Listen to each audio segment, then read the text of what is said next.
fleste har vist prøvet at stå og undervise, og så virker IT-systemerne ikke. Det kan være iPads, computeren, internettet, appsene, forbindelserne, uploading eller downloading eller whatever.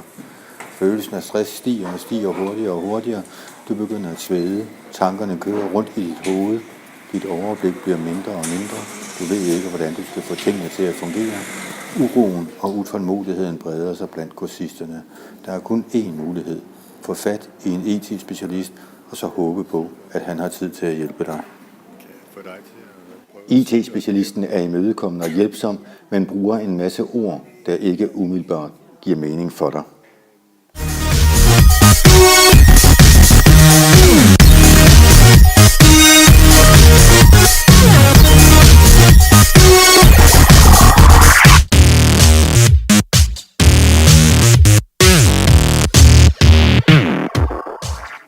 Kom med ind i klassen og vis mig, hvad det er, man skal gøre. Det virker bare ikke. Det er ikke nogens skyld.